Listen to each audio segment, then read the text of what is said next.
Okay, so you're about to watch episode 3 of Whovian Reviewin, or listen to it. I'm Ben. The audio is very tinny on this podcast on my end, mostly because we have one person recording everybody instead of all of us editing each other. For now, the reason there's been a giant delay in podcasts is because of the reason we actually said before we actually started reviewing the episode. So here it is. I don't want to go for the whole nagging Bill, send Ben the audio so he can start editing, because I want to get this. I get it from Bill. We have a secret way of getting stuff. Yes, we do. It's called magic. No, it's called My TARDIS and... Magic, bitch! No, it's called My TARDIS and a DVD. Books, right? Have you read the Harry Potter books or the No, Harry Ben, Potter films? Ben. You've seen them? Alright, how about this? Instead of... It's not magic. It's not magic. It's called My TARDIS and a writable DVD. No. What it is, it's called the Postal Service. 6 to 8 months, and then I get the audio from Bill on a 4-disc CD set. Well, no, CDs Ben, can't hold that much. I have a problem. I can only mail one. What? I can only put one CD in a package at a time. I can't put multiple CDs in a package, so I have to mail them. So I have to mail four packages at the same time, and they may not all get there. They get him months at a time, and I don't even get part 1 first. I get part 3.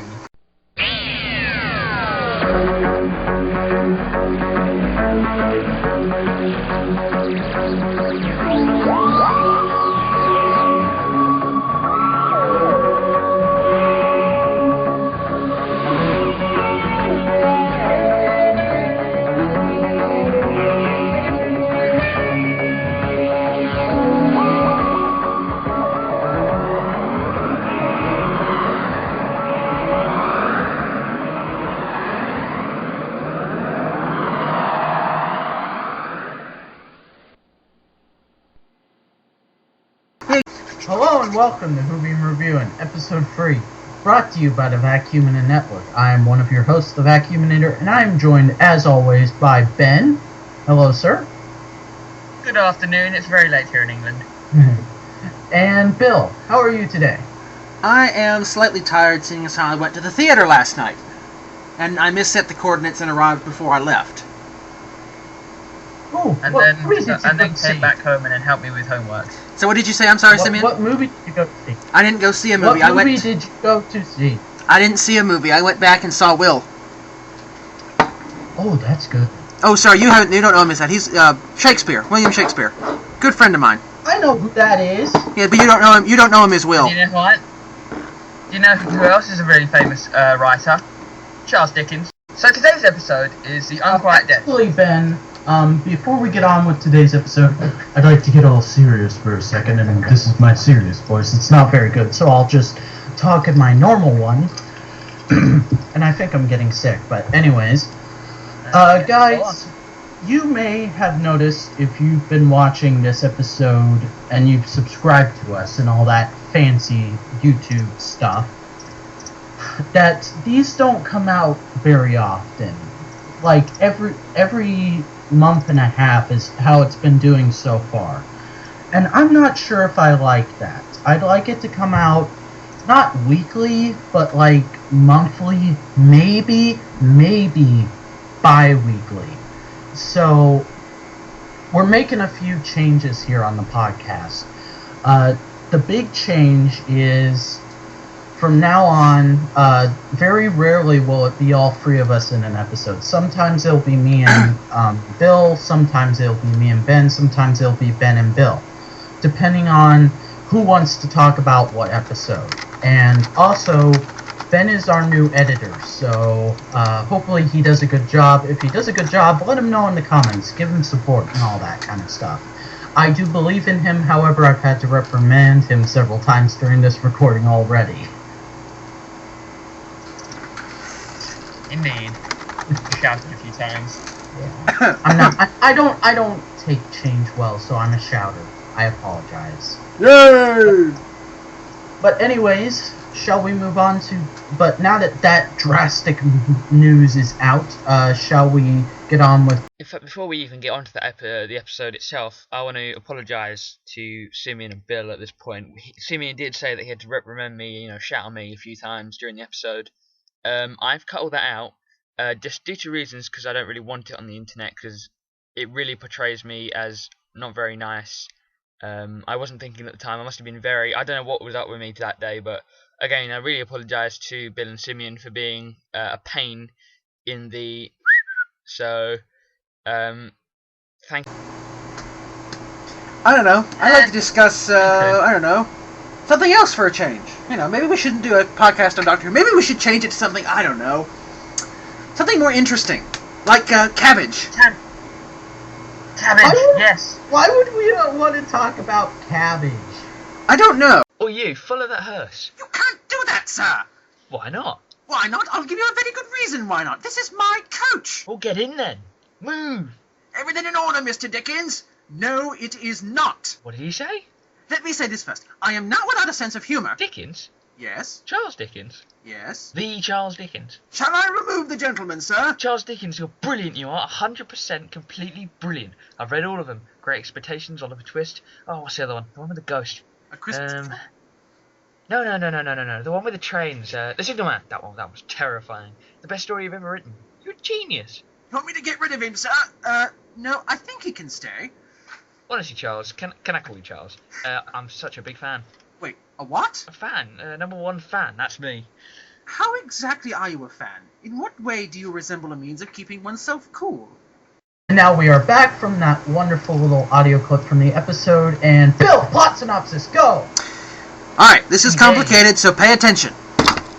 The Doctor attempts to pilot the TARDIS to Naples in 1860 to show Rose the past, but ended up missing and ends up in Cardiff in 1869.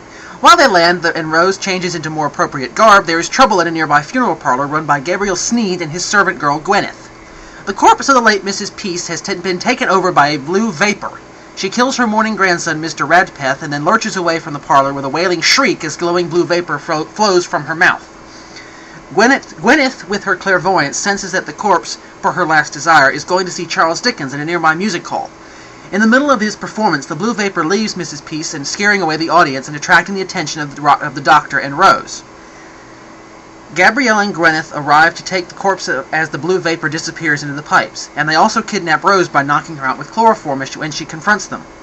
Dickens accuses the Doctor of ruining his performance, but after the Doctor gushes over his literary genius and learns that an adventure is afoot, Dickens gladly joins up to help. At the funeral parlour, Rose wakes up so suddenly, and so do the corpses of Mrs. Peace and Mr. Radpeth. The Doctor and Dickens arrive, breaking into the parlour and rescuing Rose. The Doctor attempts to learn what is happening by questioning the corpses and determines that there is a rift in time and determines that the parlour is built on a rift in time and space, and the blue vapours are beings attempting to cross through the rift. They are able to use the corpses for a short time, but cannot sustain themselves in these forms. Rose talks more with Gwyneth and learns of her clairvoyance and effective living in the parlour since her parents died, according to the Doctor. Using Gwyneth as a channel, they hold a seance to directly communicate with the beings, who they learn are called the Gelth. Their bodies destroyed as part of the Time War. The Doctor offers the Gelth temporary use of corpses only until he can transport them to a place where they can build new bodies, using Gwyneth as a bridge to cross the rift. As the process starts, the number of Gelth is much greater than anticipated, and their true motive is revealed. They intend to kill the living, giving themselves more hosts, and take over the planet. One of the Gelth animated bodies strangles Sneed to death, allowing another Gelth to possess his body. Dickens flees the parlour, and Rose and the Doctor are trapped in a basement.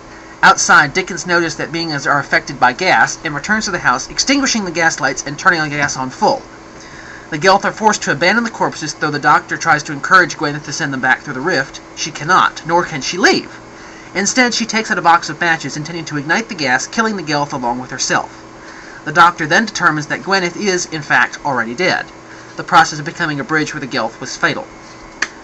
The Doctor, Rose, and Dickens flee the parlour before it is engulfed in flames, and the Doctor and Rose head back to the TARDIS.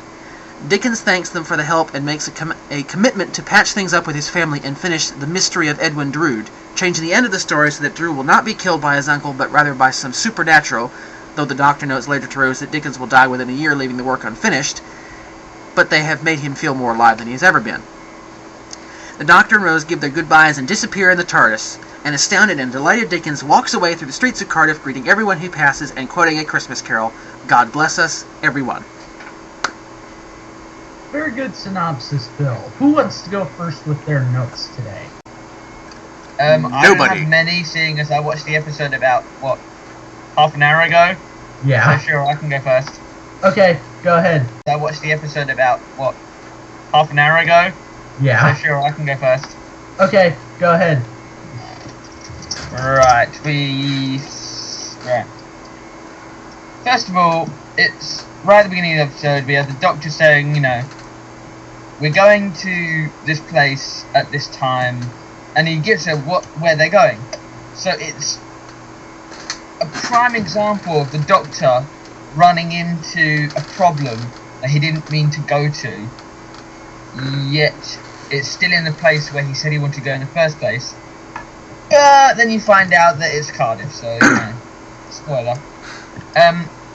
Anybody, by the way, who has, this is a little bit before that, if anybody understood the last note that I just did, then you're a freaking genius and somehow understand my mind. But anywho, anyone who plays the Doctor can just memorize long lines. Have you noticed? Because do you know when he points Rose in the direction of the wardrobe? It says, down the hallway, past this bin, left on the bin, first hallway on the right, left door on the second hallway, whatever. Yeah, he did that really line. quick, didn't he?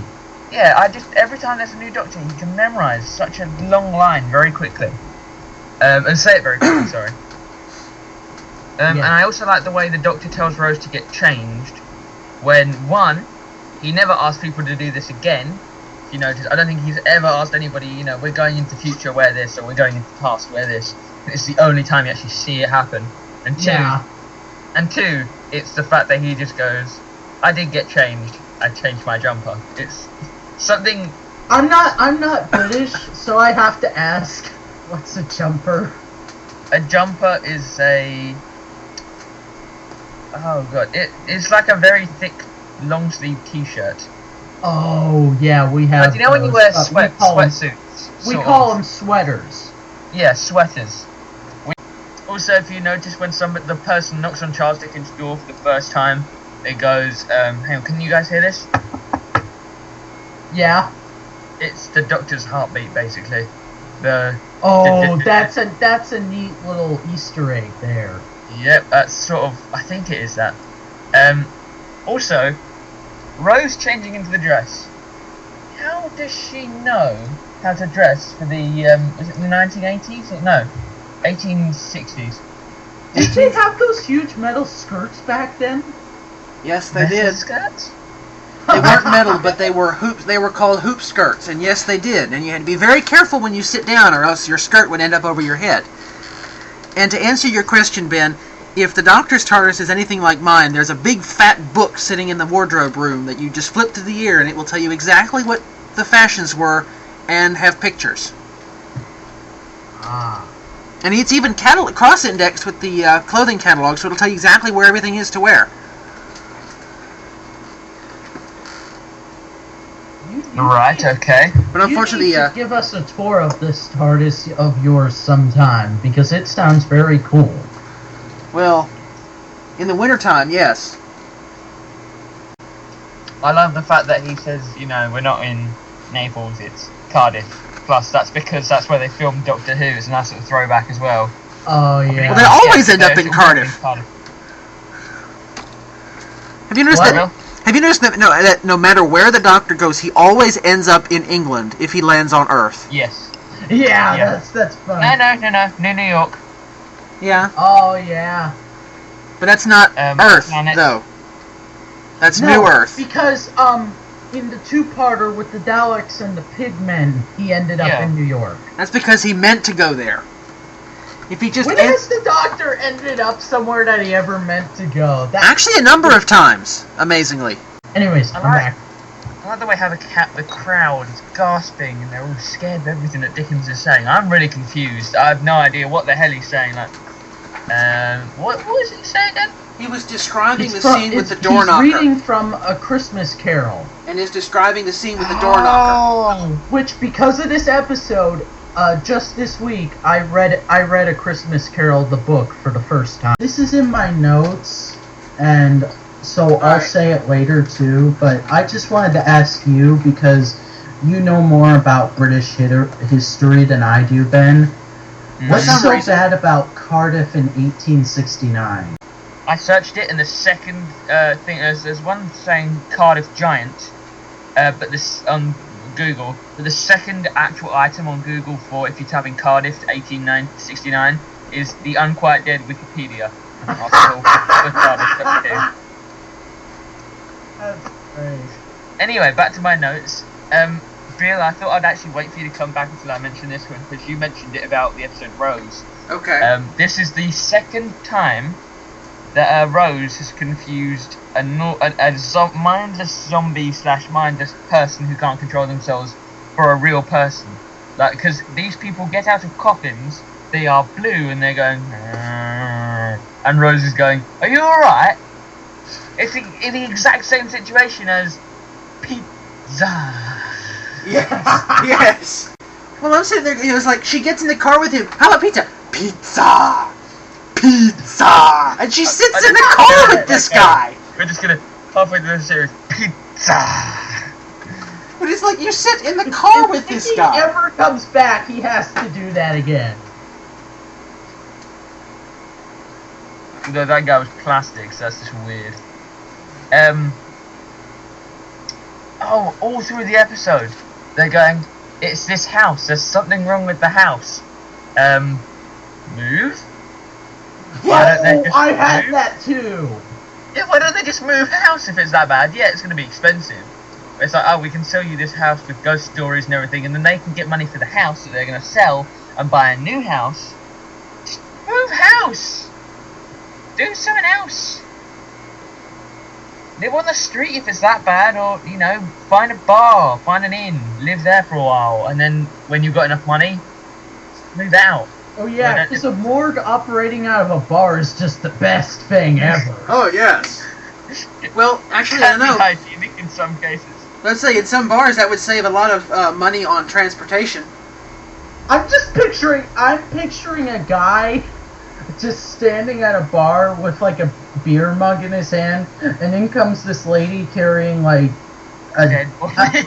carrying a dead guy, and he's just like, "Hey, what's up, sweet thing? My husband just died." I'm just envisioning you going up to the corpse. Hey, how are ya? Or they've propped they've like made it a decoration. They've propped the dead guy up, put him in a stool, and have like sunglasses on Yeah. with a beer in his hand. He sits there every day, all day, and people are like, "Oh, that guy's a bit odd. He just sits at the bar all day. What's he doing?" He smells bad. Oh, brilliant! You know, there was also, there is a story a couple of years ago. There was a woman who did pass away on an airplane, and the flight attendants put her in the seat next to a gentleman and didn't tell him she was dead. oh yeah, I remember that. Didn't they put them in first class as well? Yes. The body. Yes. And they didn't tell the remember guy that. she was dead. That's awesome. She's sleeping, sir. Excuse me, miss, but this woman next to me seems to be rather odd. She isn't breathing, and I think she's starting to turn.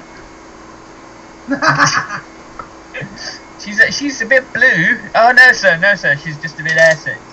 She's not moving. She's cold. She's not got a pulse. She's dead.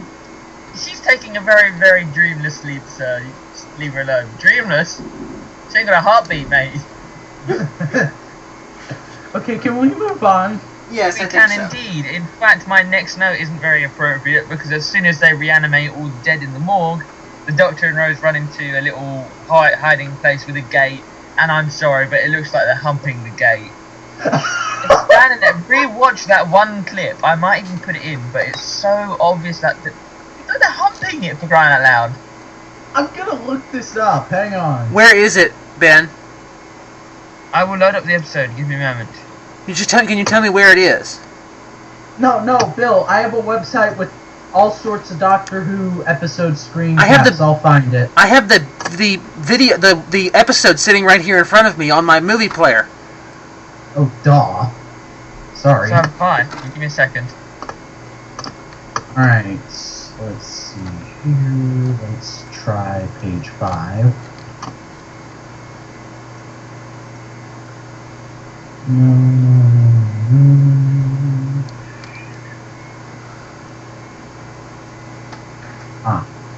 should be, I don't know, about 35 minutes in.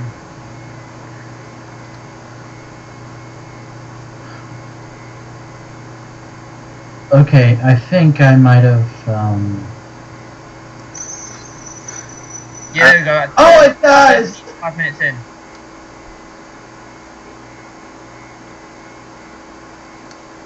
It sort of does, doesn't it? Yeah. No, bad BBC. This is a children's show. Yeah, he's right, unfortunately. Just as Dickens runs out of the house, I wrote down, turn the gas off. They need the gas to survive, turn the gas off. And then he turns it off, and I went, oh, he has a brain. And then the doctor turns to Rose and goes, I'm sorry, but you might die right now. And she doesn't look angry, she just looks like she's like, a bit miffed, just like, God's sake, not this She again. almost looks bored. Yeah, she's like, oh, God, well. It's like a slight moment of being scared, then, oh, not this again, okay. It hasn't even been 4 episodes yet, and already she's used to the prospect of, oh, I could die today. Yeah, I mean, the future, yeah, she could die then, but, oh no, the past, oh, I might die now, oh, terrible, isn't it, yeah. Anyway, how's the wife and kids? Yeah, pretty much. And then the next bit where they, the woman, I think her name, also, not her name, her name's not Gertrude, what's her name? Gwyneth. Gwyneth, I'll call her Gertrude. Jinx, Bill, you owe me a soda. What? We said it in stereo, so I said, Jinx, Bill, you owe me a soda. No, I don't. I said it first. Is that something you do in America? Yes, Yeah. it is. Actually, yeah, Bill said it first. He just went back in time, said it first. Who says came back. Jinx first that is owed a soda? I don't believe in it, so I can't get hit by it. Anyway, Gertrude blows up the house with a match, and everybody gets out. I know, I'm calling her Gertrude though, because that was the first name that came to mind. So Gertrude blows up the house, she lights the match, everything blows up, everybody's fine, phew, everybody walks away from the burning house and just leaves it there. Just gonna leave a burning house, alright, yeah, fine. There's no fire brigades, let the village burn. And what's worse is they walk off, and there's like no one freaking out, like, was that an explosion? Everyone's just going about their business. There's no screaming, it's nice and calm. She's already dead, she's been dead for 5 minutes, yeah. So let's just turn around and walk away from the burning house, yeah, okay. It's like, and then the village people The village people are walking. There was an explosion. Oh look, there's a house on fire. Ah well. England's kind of strange this time of year. Dickens is insane. I think Dickens is mentally insane because the TARDIS just disappears and he laughs. Not like, but how did they do this? He doesn't question it. He laughs. Just like, that was fun.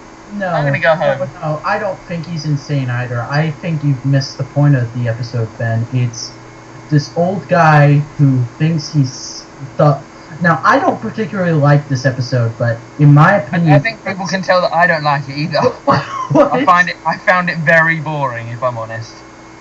What it's about is it's this old guy who he's been all over the world and he thinks he's seen everything, done it all.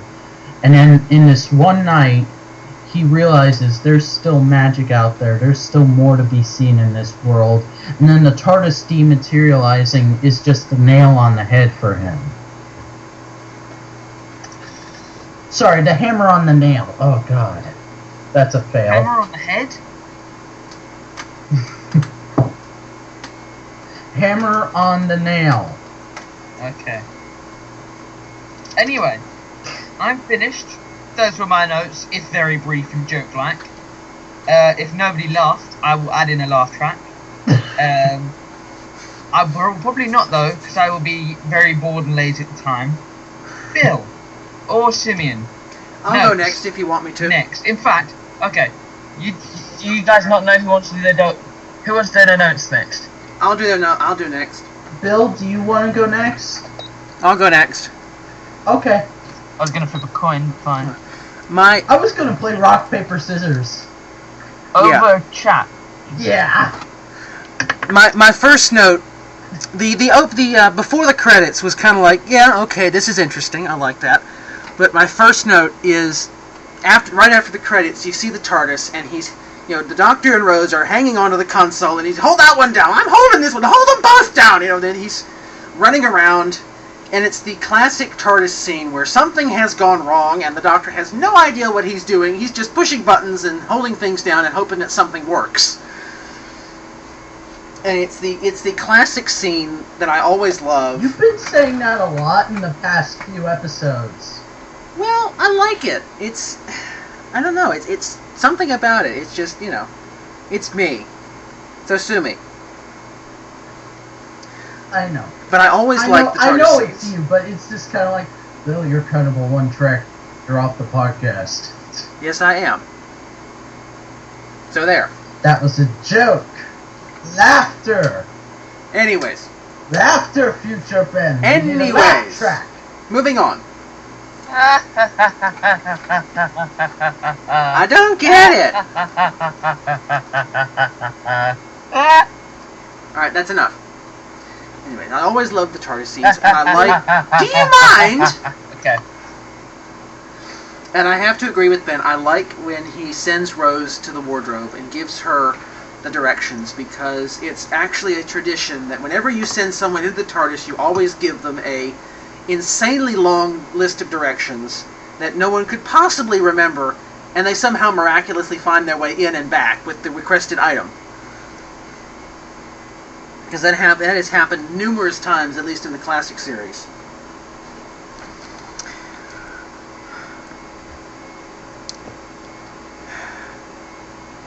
And then they end up, they end up in the theater, Rose gets kidnapped, and I'm sitting there, I'm watching the kidnap scene, and it's like, alright, how did no one notice that?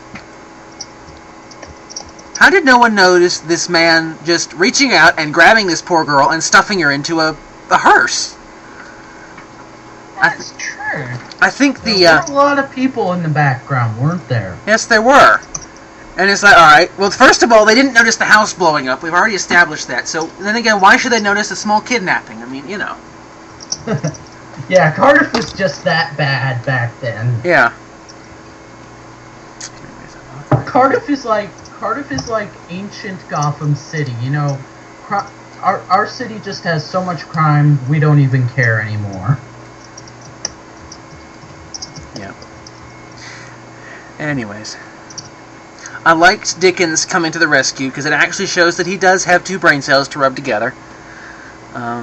And again, I had and when you see the house blow up, the gigantic fireball and the pieces of wood, literally, you see the pieces of wood go flying everywhere. Showers of ash, and no one has anything. I mean, Rose doesn't have a shirt on, practically. She's bare from, just below her neck. Sure. And she doesn't have a scratch on her, yet you see these pieces of wood and nails and things everywhere shooting out of the house. And it's like, they're less than 15 feet away from the house. How did they not get a scratch on them? I mean, her hair isn't even messed up. Bill, I think I just figured it out. Uh-huh. Doctor Who does not run on real-world science. It runs on cartoon science. Watch any cartoon from the 80s, and after a big explosion, the worst someone has on them is a little dirt on their cheek. 'Tis true. And then, my last note, which I didn't have very many for this episode, because I agree with everybody else, this wasn't one of my favorites. But I liked the expression on Dickens' face as he watches the TARDIS disappear, and he's like, ha ha! And he kind of is like, and he turns around and walks away and is like, I think I'm crazy, I couldn't possibly have seen that. And that's the last of my notes. Okay then, let's see what I get here. My first note is, I love the whole thing where, I don't love it oh, that makes this episode such a great episode. I love it as in it was funny. When Smeed comes back into the room and the guy is being choked by his dead mother, of all things, he just goes, Oh, not again. Yes, that was kind of funny. And then, I'm of too course, old for this crap. the other comment you might like that just came to me was, remember when Gwyneth comes in and says, "Did you take care of Mr. What's his name?" And Mr. Steve goes, "No, she did."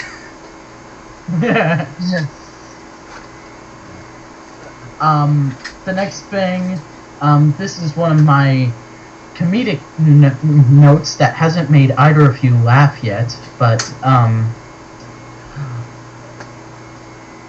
this is a quote from the episode, "We're going body snatching," and my reaction to that was, well, okay, that's one way to spend a Friday night. Yeah. Yes, that's true. Guess what? We're going body snatching. I'll get the beer. I'll bring the picnic table. Yeah. And, Then I think you could bring the flashlights. Before we started recording this episode, I went over my notes, and this is something I've literally put next to it. What does this mean? Because there was a point in the episode where I went, this isn't Star Wars, why is Gwyneth using the Force?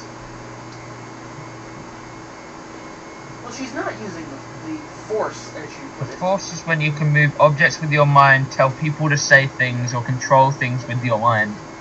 Yeah, I know, so I'm just like, I literally don't know why I wrote that, so I apologize for our confusion. Our confusion? Right. Your confusion. I knew exactly what I'm talking about. I always have an answer. It's not necessarily right, but I always have an answer. Anyways. Anyway. After that, and I've already asked Ben this, and hopefully he still has the Google page up. I have a Google page up, what? Hello, Father. What? I'm recording a podcast. Hello, podcast. Hello! My dad says hello, podcast.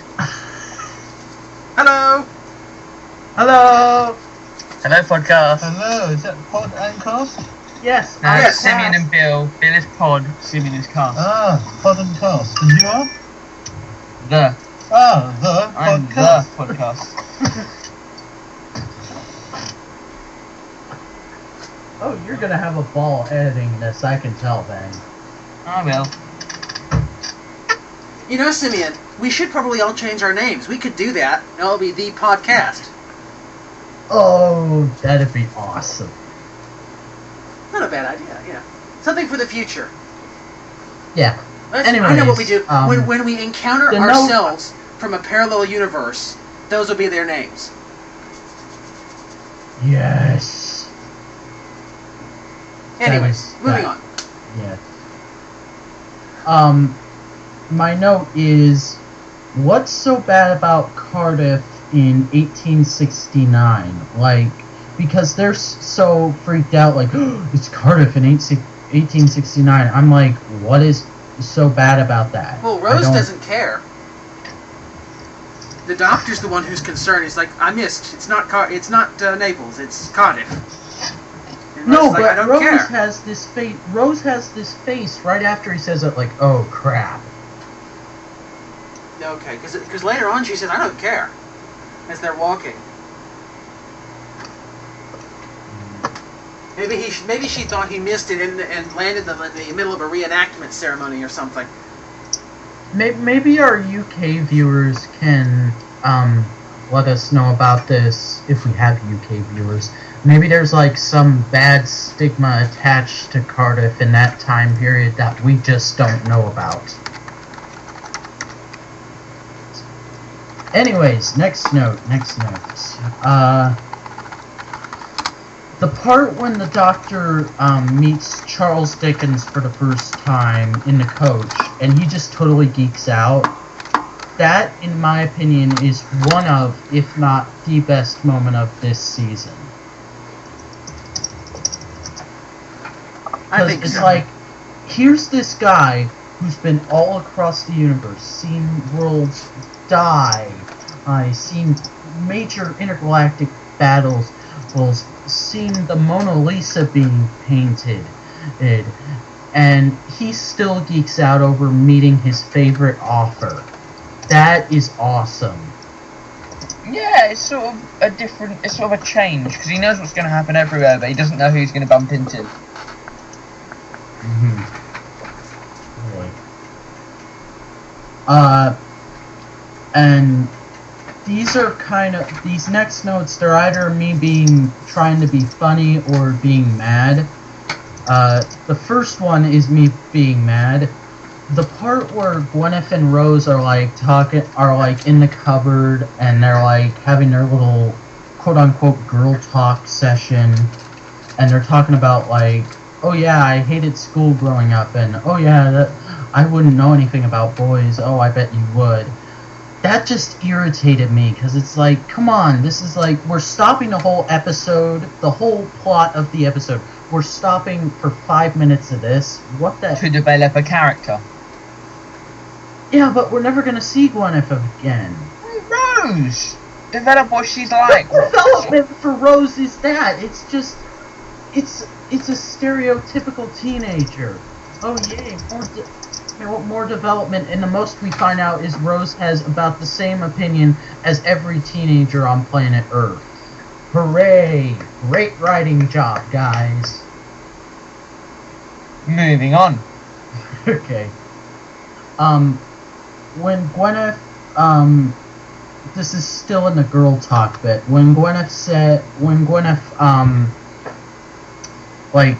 used her sidekick powers on Rose and saw, like, future London, and she said, you've seen so many bad things out there. The big bad wolf. I freaked out and I was like, oh, she said bad wolf. Add it to the count. And I forgot we don't even have a bad wolf count. And we are not starting one. Yes. Next notes. Oh, I don't remember making this. Oh yeah. I had forgotten this episode is connected to the Time War because the Gelf, being in the predicament that they're in this particular episode, was caused by the Time War. I forgot about that completely. Yeah. Moving on. Sorry. I was like, I knew that. Didn't you know that? Think that, but I didn't get that. Yeah. There is not... Oh, God, I'm such a jerk with writing. There's only 2 L's in it. Anyways, my last note was, at the part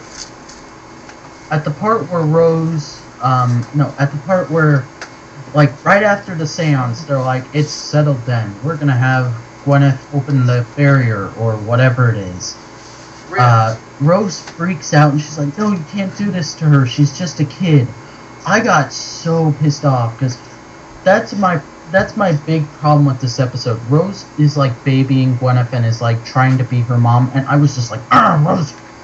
My note literally is, Rose, you're not Gwyneth's mom. Shut up, in all caps. She's just trying to take the motherly figure there, yeah. And it's so annoying. True.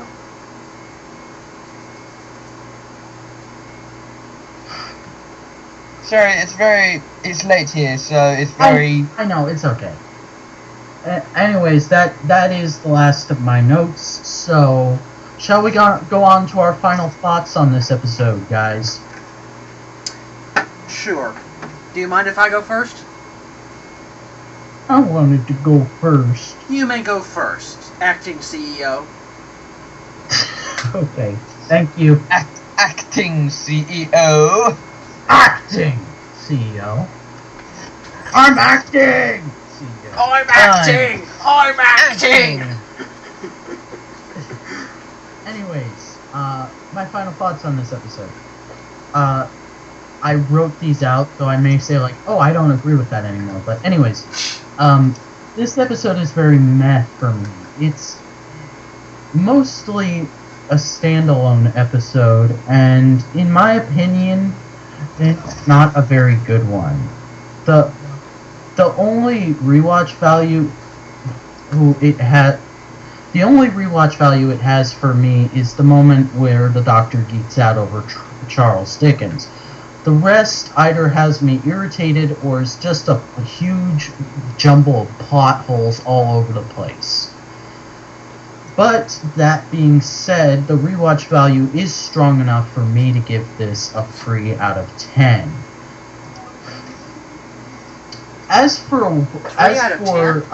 Because I love to give out, you guys know this already by now, but I'm just going to state it anyways. I like to give out little awards for things in the episode. The First Blood Award for this episode, I think I'm going to go ahead and give it to the guy from the opening, his mom. Because, yes, she technically didn't die in the episode, but she was the first dead person we saw in the episode. And we have not one, not two, but 3 Burn Baby Burn awards. One for Gwyneth, one for the Gelf. Yes, separate Burn Baby Burn award for the Gelf, don't judge me. And one for one for Smede's house. And that's all the awards I have on this episode. Anyways, you guys may agree and or disagree now. I will give this. I found the episode very boring. Not much happened. They used a very lazy, if I'm honest, quite lazy. Oh, it was the Time Warp that did it excuse. So I'm going to give this a 3 out of 10 as well. I probably wouldn't watch it again, but heck, if you want to start watching Doctor Who, go for it. I mean, it's an episode you've got to watch once. It's nothing to do with the plot, but it's filler basically. Ben, but you've got to watch it at least once. You're wrong. Yeah, I would say that too. To me, I think this episode, it wasn't a terrible episode. It was. I can understand that it's a bit off because, I mean, first of all, this is brand new Doctor Who and they're just trying to get their footing, but there were some really slow moments and some kind of boring moments, but it does have an important key to the plot that is mentioned later, is that the rift in Cardiff that was sealed now bleeds energy for the TARDIS to use for fuel, which is why the Doctor makes about that. Many, many more stops, and in fact, in Boomtown, they tells Mickey about it.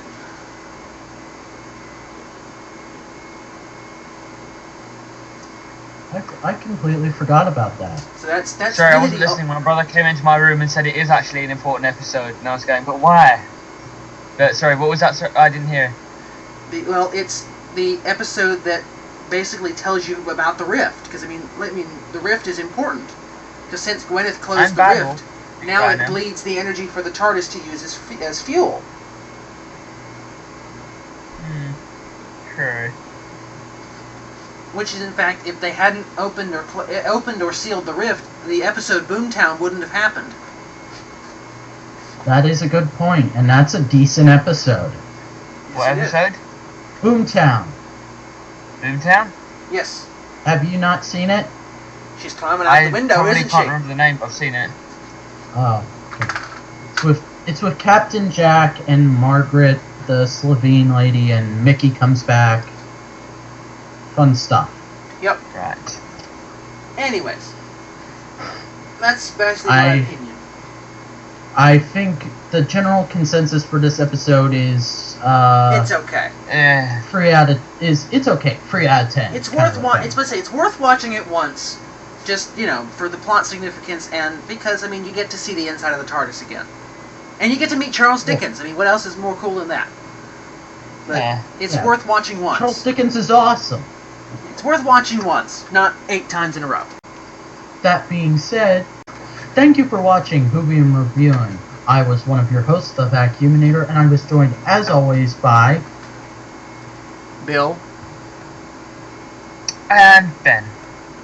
There are several ways you can get in contact with us and leave feedback for the show. You can subscribe to us right here on YouTube. The channel name is youtube.com/user/thevacuumnetwork.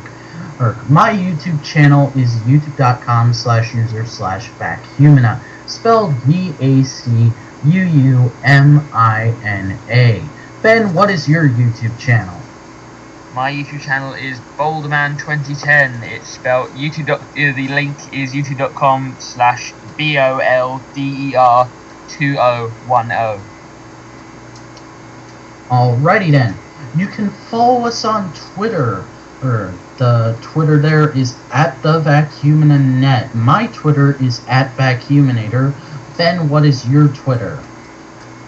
My Twitter, I can't remember it now. It's Ben_Morpurgo. Anyways. By the way, you spell that MORPURGO. We also have a tweet thread for just general conversation about the network. That is #Vacumina_network. If you want to follow us on Tumblr, which at the moment is the closest thing we have to an official website, it's thevacuminanetwork.tumblr.com. I have a Tumblr myself, which is thevacuminator.tumblr.com. Ben, do you have a Tumblr? I do not have a Tumblr. Alrighty then. If you are wondering why I have not asked Bill if he has an account on this site or that site, it's because Bill does not have an account on any of those sites. Isn't that right, Bill? That is correct. I can give them the space-time telephone number if you want me to, but I doubt they can remember it. That's one of those things that I think you should keep private. Oh, okay. Anyways, until next time, I have been Vac, joined by Ben and Bill, and we shall see you next time, where we will be reviewing our first two-parter of the season, those being Aliens of London and World War III. Until then, this has been Vac, Ben, and Bill, fading out.